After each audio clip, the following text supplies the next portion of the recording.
Hola, ¿cómo estás, Sergio? Muy buenos días, te saludamos desde Radio Lateral. ¿Cómo estás? Hola, muy buenos días para vos y para todo tu equipo. Muchas gracias. Bueno, Sergio Centenaro, quien te habla, Ronnie Fuchs, también mi compañero, estamos haciendo Con Fundamento Criollo todas las mañanas aquí desde la Casa Patria Misiones. Qué gusto saludarte. Hay mucho por hablar, sé que tenemos poco tiempo, pero me preocupa el grado de permeabilidad que pueda tener el electorado en el discurso de odio que está llevando adelante Javier Milei, pero sobre todo el plan económico que empieza a deslizar, ¿no? Como posible agenda económica para un eventual gobierno de Javier Milei. ¿Qué podemos decirle a la gente? ¿Llevarles tranquilidad? ¿Empezar a preocuparnos? El plan económico sí es bastante estrafalario, la verdad que tiene algunas ideas que no han sido implementadas efectivamente en lo concreto en otras economías, en otros países, o al menos no en países que sean comparables a la Argentina.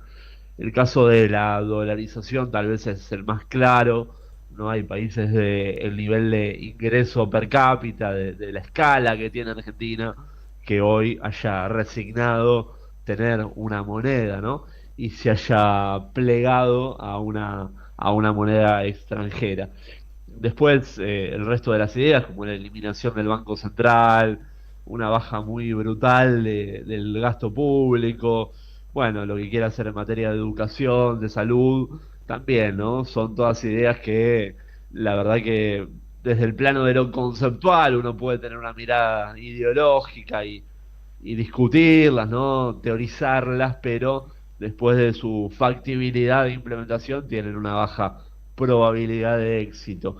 Hay que ver cómo evoluciona, la verdad es que todavía es muy pronto, ¿no? Como para también tener tanto miedo por la situación, porque las elecciones primarias todavía no marcan un escenario certero de que este candidato vaya a tener éxito en octubre, que es la elección que cuenta, ¿no? Ujú. Me parece que por ahora vale la pena hacer el trabajo de clarificar, de hacer un poco de pedagogía de lo que puede llegar a ser los efectos de las medidas de mi ley, sobre todo en materia socioeconómica, ¿no? Acá está claro que el resultado electoral en una gran proporción lo explica el desgaste, lo explica el malestar, producto de varios años de una situación económica que no se termina de encauzar, sacando algún paréntesis específico, donde hubo alguna mejora esporádica. Desde, te diría, fines de 2017, la calidad de vida de la población no deja de empeorar, ¿no? Ujú. Entonces, ese malestar, bueno, es entendible, hay que saber canalizarlo, hay que saber hacerse eco de eso. Lo que no puedes hacer es dinamitar todo y que el riesgo hacia adelante sea que esa población que hoy está desgastada, que hoy está con un malestar, el día de mañana esté peor aún. Se implementen políticas económicas que la dejen en una peor situación y además más cristalizada, ¿no? Con menos posibilidad de revertirse Ujú. en un cambio de gobierno. Así Sí, que me parece que de nuevo es clave en estos meses hacer docencia y poder discutir estas cosas. la gente está convencida, el electorado que decidió por este candidato, como todos observamos, están hablando ya, incluso Javier Milei dice, bueno, ya que se bajen y que adelantemos el gobierno, están agrandadísimos. Ahora, la gente, muchos están convencidos de que son ideas nuevas las que trae Javier Milei. En tu experiencia, Sergio, ¿cuál es el hilo conductor? ¿Cuál es la terminal de Javier Milei? ¿Nos está llevando al fenómeno Cavallo de principios de los 90? ¿Es repetir algo que ya existió en la Argentina? ¿Qué es? Sí, primero sobre la primera afirmación que hiciste, coincido plenamente. También no hay un efecto de envión, bueno, de ese 30% que ha votado ese candidato y hoy está, bueno, un poco envalentonada por el resultado, digamos, ganador en las primarias, ¿no? Y posiblemente sea un piso, este 30% que obtuvo. A mí me cuesta ver igualmente un poco de dónde más puede pescar. Me parece que no le quedan muchas peceras en el espectro político como para subir significativamente este porcentaje. Algo lo subirá de cara a las generales, pero se me antoja que no mucho. Ujú. Después, sobre lo novedoso de las ideas, no, definitivamente no. Está todo inventado en Argentina y en el mundo, va. y en Argentina ya se implementaron todas las escuelas económicas, todas las teorías. A ver, tiene algunas reminiscencias de la escuela de Chicago, del monetarismo. Él se define como libertario, como anarcocapitalista. Bueno, son todas ideas de mitad del siglo pasado, entre mitad y la segunda parte del siglo pasado, que acá en Argentina tuvieron principalmente implementación en el programa de Domingo Cavallo.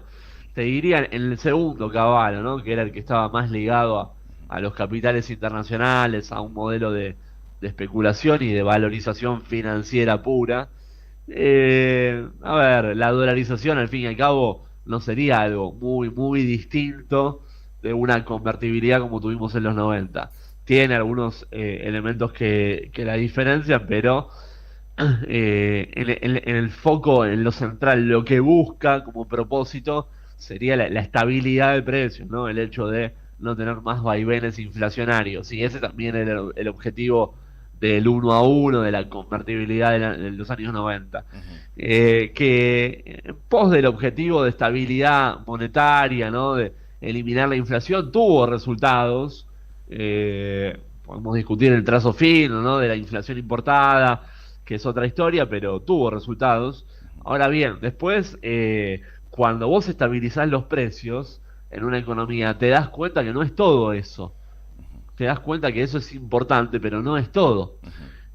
Porque después está la cuestión productiva y después está la cuestión de la sostenibilidad financiera. Y si para lograr esa estabilidad no tenés que vender la joya de la abuela, hipotecar el país a expensas de obtener esa estabilidad. Entonces me parece que esto también vale la pena decirlo, ¿no? Que no sea cosa que compremos una situación de eliminar la inflación pasando la motosierra y después sea como que nos duele la cabeza y nos la cortamos con una motosierra. Claro, No tenemos más cabeza. claro, Entonces, claro. ahí es importante. Y con relación a Sergio Massa, él, yo lo que interpreto es que hubo una presión de medios hegemónicos y demás, y del poder concentrado en Argentina, como decir, bueno, ahora bajate como ministro de Economía, dedicate a la elección y nosotros te ponemos el ministro de Economía, vos quedate tranquilo. Él ya anunció que hasta el 10 de diciembre va a ser el ministro de Economía, cuidando, a mi juicio, retaguardia y vanguardia. Y por otro lado, es necesario... ¿Era evitable aumentar 12,5% el aumento de los combustibles? ¿Hay algo que se puede hacer para cuidar los precios, para mejorar los salarios en este tránsito que tenemos de elecciones de primarias y seguramente balotage? ¿Hay algo más que se puede hacer para decirle a los argentinos que están muy preocupados con su bolsillo? Bueno, la definición sobre la continuidad al frente del ministerio es una definición obviamente de carácter político, donde más pueden haber lógicamente diferentes opiniones entre las personas involucradas, entre los cuadros dirigenciales de Unión por la Patria. Pero bueno, hoy evidentemente lo que está valorando es el hecho de no dejar el barco sin timón, ¿no? O en el medio de la tormenta. Uno diría, bueno, al fin y al cabo, el cierre de las negociaciones con el Fondo Monetario, que es esto que va a tener lugar en la próxima semana en Washington, es la última etapa donde le consume muchísimo tiempo. Él va a tener que viajar a Estados Unidos y después el resto de las cuestiones de hacienda económica a nivel nacional requieren gestión. Lógicamente es algo que él lo hace porque es una persona, un perfil que trabaja 24/7, el de Sergio Massa, pero no es algo que le va a impedir en paralelo seguir desarrollando su campaña de cara a las generales. Después, sobre la pata de los ingresos, y yo te diría que poco, digamos, no podés hacer un cambio que sea percibido como algo trascendental, algo que te inclina la aguja, te mueve la aguja, y además es estable, no es efímero. Podés hacer algo como para tabicar la caída, evitar que la dinámica salarial siga barranca abajo. Al respecto, bueno, ya hizo el anuncio, ¿no? Ya lo anticipó, va a haber una suma fija para las y los trabajadores registrados. Hay que ver después cómo se implementa, cuál termina siendo el corte de esta medida, pero una suma fija es una medida importante, ¿no? La suma fija, a diferencia del porcentaje de paritarias, es una medida que, primero, no es un bono, no es algo que es de una vez efímero, sino que es de una vez y para siempre, se queda ese monto en la remuneración de los trabajadores y además, cuando vos lo implementás, favorece en mayor proporción a los laburantes de ingresos más bajos, con lo cual es una medida progresiva en términos económicos. Yo la veo como muy favorable, muy importante. Esperemos que se dé lo más rápido posible, pero con la inflación que tenés, bueno, es un paliativo. La salida de fondos sobre los ingresos populares, sobre los ingresos de las y los trabajadores, es por la vía de atacar la inflación. Ahí vas a tener en un futuro la gran medida distributiva que va a generar una mejora sobre el bienestar económico de la población. Lo que pasa es que para eso, de nuevo, necesitas un programa económico integral. En mi visión necesitas ir un plan de estabilización, y para eso necesitas tiempo, y un nuevo gobierno, ¿no? El hecho de la validación que te permite ser una gestión entrante y no una gestión saliente, ¿no? No El es algo que vos puedas hacer en los últimos 4 meses de gestión. Para vos el Frente de Todos, pregunta difícil, ¿es una experiencia fallida en términos económicos, distributivos, social? Sí, sí, efectivamente. Los peores resultados de esta administración fueron en el bloque económico, que fue además el que posiblemente le había dado el triunfo electoral a Alberto Fernández. Ahí me parece importante también mencionar el contexto, ¿no? O sea, no se puede entender los malos resultados de los 4 años de gobierno de Alberto Fernández. No, y no lo digo en pos de minimizar los errores no forzados, que los hubo, las inconsistencias políticas, pero nada se puede entender si uno no menciona los efectos de la pandemia en el primer año, que fueron brutales sobre la economía de todo el mundo, pero acá, que estábamos muy debilitados por la deuda que ya acarreábamos, nos pasó por arriba mucho peor. Ujú. Después hubo alteraciones y efectos negativos en los precios relativos a los cuales tiene que afrontar nuestro país, sobre todo en el comercio, por los coletazos de la situación de Ucrania en el tercer año de gobierno. Y ahora también nos pasó por arriba en 2023 el efecto de la sequía. Es devastador sobre una economía tan dependiente del complejo agroexportador. O sea, todo eso hay que ponerlo. Si no lo mencionamos en el análisis de por qué los resultados económicos de esta gestión no fueron los esperados, estamos recortando la realidad. Tenemos que mencionarlo. Después, como te decía, obviamente un montón de errores no forzados, inconsistencias y, en mi visión, un liderazgo presidencial muy escaso, ¿no? Digamos, muy insuficiente, muy insatisfactorio. Por eso me parece que la personalidad del líder es determinante en un país tan presidencialista como Argentina. Veo en Sergio Massa otro tipo de atributos, ¿no? Sí. Empezando por una afición al trabajo que es avasallante, te diría. Sí, bueno, la verdad es que tenemos puestas las esperanzas en que Unión por la Patria pueda criar músculo en estos 60 días. Por último, Sergio, agradeciéndote estos minutos, sabemos que estás con agenda absolutamente completa. Quiero introducirme, voy a ponerle título a esta última pregunta, peronómetro. Ese es el título de esta próxima pregunta.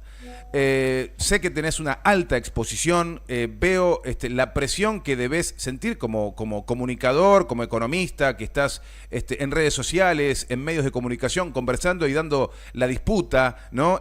Cultural, la discusión de la economía de nuestro país, y te atacan por derecha, por izquierda, por todos lados. Yo me quedo mirando los comentarios de tu publicación y digo, bueh, qué aguante. Incluso hay páginas que se dicen compañeras, ¿no?, que atacan al campo nacional y popular de progre, de marxista, de haberla chocado toda, aquello. Uno escucha a Moreno y dice, hasta 2013 fue la década ganada. Después llegó Kicillof y se fue toda la mierda. ¿Qué le respondes? Me acuerdo de La Batalla Cultural, una página que yo seguía un tiempo, pero te buscan y te tienen alquilado, ¿viste? Te quieren pegar. ¿Qué le respondes? ¿Quién tiene el peronómetro? ¿Qué es el campo nacional y popular, la década ganada, Cristina Fernández de Kirchner, frente a este peronismo que dice, no, ustedes peronistas no son, somos nosotros, aunque juntemos 8.000 votos? Sí, bueno, dos cosas al respecto. Primero, sí, eso pasa mucho. Yo siempre suelo decir, el peronismo es el único movimiento político en el cual uno de sus partidarios, uno de sus integrantes le pone la vara a otro. Piensa que puede tener criterios de exclusión y decir vos sos y vos no sos. Yo no creo eso, yo creo que si alguien se percibe dentro de una identidad en el campo nacional, en el peronismo en particular, listo, eso es totalmente soberano, ¿no? Es como un club de fútbol, si yo me percibo hincha de Boca, de River, de Independiente, nadie me va a decir vos no sos de Independiente. Claro. Bueno, las opiniones está perfecto, cada uno puede tener su opinión y ahí voy al segundo bloque. A mí no me molestan las críticas, está perfecto que me critique cada uno por lo que sea. Hay veces que lo leo, muchas otras veces ni siquiera lo leo por una cuestión de tiempo, Ujú. pero me parece bárbaro. Uno también sabe que la exposición es parte de su trabajo. Yo podría anular las críticas básicamente bloqueando opiniones que no me gusten, inhibiéndolas, poniéndole ahí un bloqueo para que nadie se exprese, pero no me parece sano eso, me parece que hay que ser democrático, escuchar a todas las opiniones, más allá de que sean críticas, y básicamente mi tarea es, yo soy consultor económico, trabajo haciendo macro y finanzas, y me gusta también dar debates políticos porque soy un militante de hace ya casi 20 años. Pero no hay problema. Cada uno puede opinar lo que quiera y está perfecto. Así es la libertad. Balotage, Sergio Massa Bullrich, Sergio Massa Milei o Milei Bullrich. ¿Qué va a pasar? Definitivamente lo que veo más probable es el escenario de Milei y de Sergio Massa. No veo mucho recorrido tampoco para crecer en la fuerza de Juntos por el Cambio. Si vos te fijás, las cuartas fuerzas, quintas fuerzas, sextas fuerzas, no hay mucho voto para sacarle que vaya a Juntos por el Cambio, que además queda en una posición un poco desdibujada, ¿no? Porque salido la reta de la contienda, Burrich es la que ocupa el centro político, y si ocupa el centro político por izquierda, entre comillas, le comería voto Sergio Massa, por derecha, entre comillas, le comería voto Javier Milei. Eh, Además, se puede interpelar a esos 13 millones de personas que no votaron en blanco. Me parece que ahí el peronismo, ¿no? Con el apoyo de los gobernadores, de los intendentes, eso lo puede movilizar mucho más. Ujú.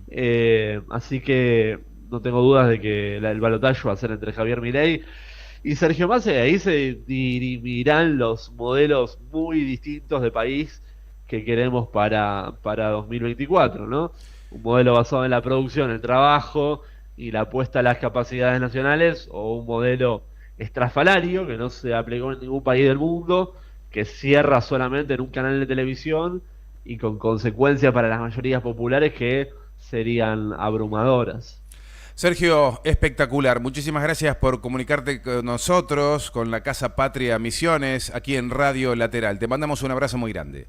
No, abrazo a vos, a disposición. Gracias, hasta pronto. Sergio Chousa, economista, compañero bancando los trapos, y comiéndose le tiran con todo en redes sociales. La verdad es que es muy claro, cada 2 por 3 lo escuchamos en Radio Madre. Yo no sé si tiene una columna, pero desde que empezamos el 29 de junio a transmitir todos los días Radio Madres, permanentemente Sergio Chousa está llevando adelante un mensaje muy claro que tiene que ver con la economía que necesitamos, no la que estamos haciendo.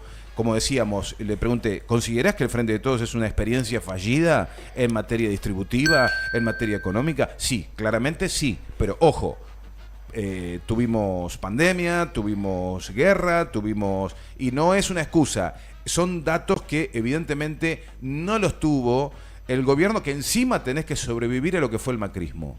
Y encima es un gobierno malo. Todo eso junto es la verdad.